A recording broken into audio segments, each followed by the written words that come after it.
And I applaud each and every one of you for joining us and trying to help to move us forward as a community of inclusion. I am Gail Harrison. I'm the Executive Director of the Lakeshore Ethnic Diversity Alliance. I have the privilege of thanking, first of all, our co-sponsor, which is Hope College, who has provided this venue for us, and also our collaborating organizations, which you will find listed at the bottom of your agenda. So we are very grateful for the participation of both the organizations and Hope College. I also wanted to recognize a couple of people who put this together. I did not put this together. I have an incredibly talented staff and the people and board. And the people that did the work on this are Rachel Haller, our operations director, the woman who was handing out the agendas as you walked in, and Sahabia Ahmed Usmani, who is on the board of directors. So our deepest thanks to both of those.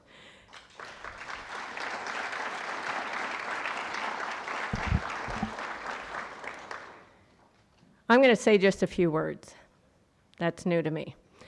Since 9/11, there has been increased fear among Muslim Americans about their acceptance in mainstream American society.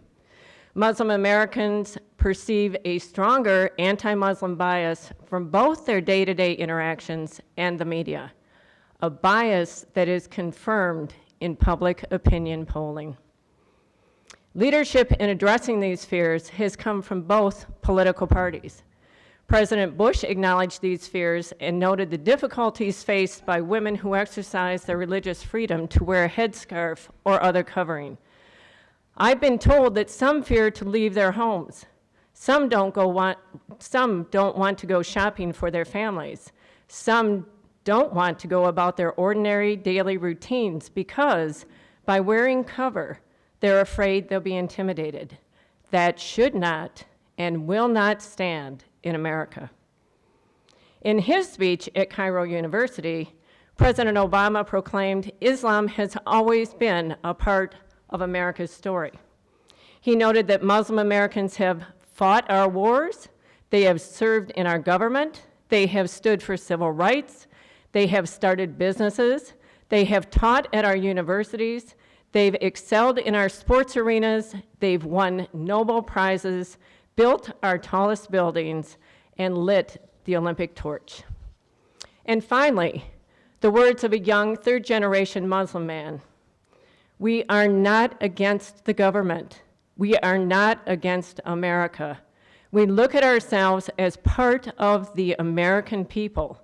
We want to help this country because this is the country we live in.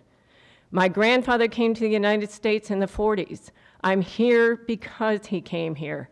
And believe it or not, there were 2 instances after 9/11 where somebody told me, go back to your country. I am in my country. If I want to go somewhere else, I have to get a visa from there. This is my country. Where do you want me to go? Thank you for joining us in this educational forum on Islam. We welcome your participation as we work to dispel myths and learn the reality of our neighbors, friends, and fellow countrymen who call themselves Muslims. Thank you.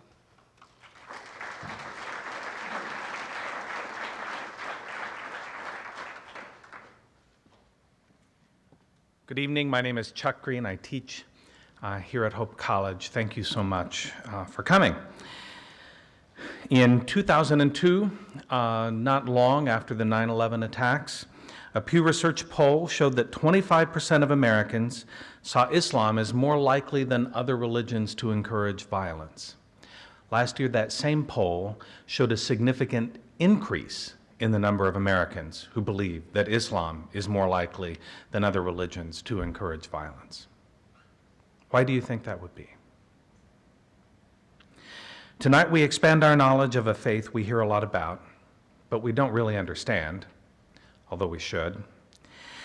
Eboo Patel, founder of the Interfaith Youth Corps, wrote in his excellent memoir, Acts of Faith, "To see the other side, to defend another people, not despite your tradition, but because of it, is the heart of pluralism."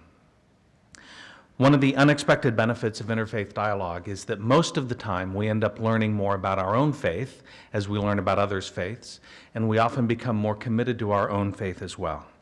It's important to realize that as those of us who are not Muslim learn about Islam, as we learn to respect Muslims, that should not diminish our own faith commitments. It should deepen them. And so, speaking personally as a Christian, I do not honor God when I am ignorant or spiteful. I honor God when I love God and when I love my neighbor as myself. Loving God and loving neighbor being commandments that Christians and Muslims and Jews all share together.